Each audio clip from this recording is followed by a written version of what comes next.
नमस्कार, मैं हूं कपिल और आप देख रहे हैं नेक्स्ट 9 न्यूज। अगर ममता बनर्जी की बात करी जाए तो इस बात की लगातार चर्चाएं हो रही थी कि 2024 के लोकसभा चुनाव से पहले क्या वो अखिलेश यादव, मायावती, राहुल गांधी के साथ आएंगी। इसको लेकर हमने खास रिपोर्ट के जरिए भी आपको तमाम बातें बताई। लेकिन फिलहाल अगर हम देखें तो जिस तरीके से कांग्रेस पर ममता बनर्जी ने बड़ा आरोप लगाया है, अब यह माना जा सकता है कि तमाम पार्टियां अलग अलग लड़ें या साथ में लड़ें, लेकिन ममता बनर्जी साथ महागठबंधन के नहीं आने वाली हैं। उन्होंने कहा कि बीजेपी जिस तरीके से पोलराइजेशन करती है उससे ज्यादा कहीं जो है वो कांग्रेस करती रही है। तो साफ तौर पर अब चुनाव से पहले यह बड़ा झटका कांग्रेस पार्टी को लगता हुआ नजर आया है, क्योंकि रायपुर अधिवेशन की बात करें तो प्रियंका गांधी ने वहां से बड़ा ऐलान किया था और यह कहा था कि बीजेपी के खिलाफ समान विचारधारा वाली जो पार्टी हैं वो साथ आ सकती हैं। और इसके बाद अखिलेश यादव ने तमिलनाडु के मुख्यमंत्री के जो जन्मदिन था उसके मौके पर एक ट्वीट किया, जिसमें मल्लिकार्जुन खड़गे उस फोटो में नजर आए, बिहार की राजनीति के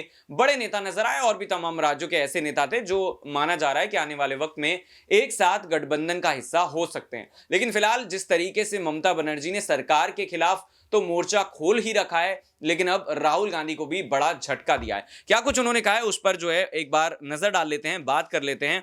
आपको बता दें कि सबसे पहले बंगाल की अगर बात करी जाए तो वहां पर उपचुनाव हुए और तृणमूल से विधानसभा सीट छीन ली गई। इस तरीके का आरोप भी लगाया। ममता बनर्जी ने कहा कि कांग्रेस, वामपंथी और भाजपा सभी जो पार्टी हैं वो सांप्रदायिक कार्ड खेलती हैं। उन्होंने कहा कि अंतर यह है कि बीजेपी ने इसे खुले तौर पर खेला है, लेकिन सीपीएम और कांग्रेस की अगर बात करी जाए तो वो खुलकर जो है वो जनता के सामने नहीं आते। उन्होंने कहा कि एक सबक है, हमें सीपीएम या कांग्रेस की बात नहीं माननी चाहिए जो बीजेपी के साथ काम करते हैं। और उन्होंने ये भी कहा कि उनके साथ गठबंधन हम नहीं कर सकते। 2014 में हम यानी कि तृणमूल कांग्रेस जो है वो आम लोगों के बीच एक गठबंधन देखेंगे।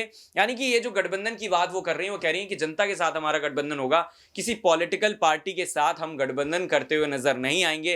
हालांकि जिस तरीके से 2024 का चुनाव पास आता जा रहा है, इस बात की चर्चा लगातार जोर पकड़ती जा रही है कि तमाम राजनीतिक पार्टियां इस ओर ध्यान दे रही हैं कि वो अलग अलग चुनाव लड़ें। यानी कि मायावती ने भी ये बड़ा ऐलान किया था कि वो किसी से समर्थन नहीं लेंगी, ना ही किसी को समर्थन देंगी। और अखिलेश यादव भी इसी मूड में नजर आ रहे थे। हालांकि उनके साथ जयंत का साथ उन्हें जरूर मिलता हुआ दिखाई देगा। तो अब क्या ये माना जाए कि जिस तरीके से 2024 में पीएम मोदी को कड़ी टक्कर देने के लिए विपक्ष को साथ लाने की कोशिश की जा रही थी, लेकिन विपक्ष जिस तरीके से अलग अलग होता हुआ नजर आ रहा है, एक बार फिर बीजेपी को जीतने के लिए न सिर्फ बड़ा मौका मिल रहा है बल्कि जनता को भी आसानी हो जाएगी कि आखिर उन्हें 2024 के चुनाव में वोट किसे देना है। तो इसी सवाल के साथ छोड़े जा रहे हैं कि तमाम पॉलिटिकल पार्टियां क्या अकेले अकेले ही चुनाव लड़ती हुई नजर आएंगी, या फिर राहुल गांधी जिस तरीके से महागठबंधन की कोशिश कर रहे हैं, उनकी ये जो मुहिम है ये रंग लाएगी। इन्हीं तमाम सवालों के साथ छोड़े जा रहे हैं। देखते रहिए नेक्स्ट 9 न्यूज। नमस्कार।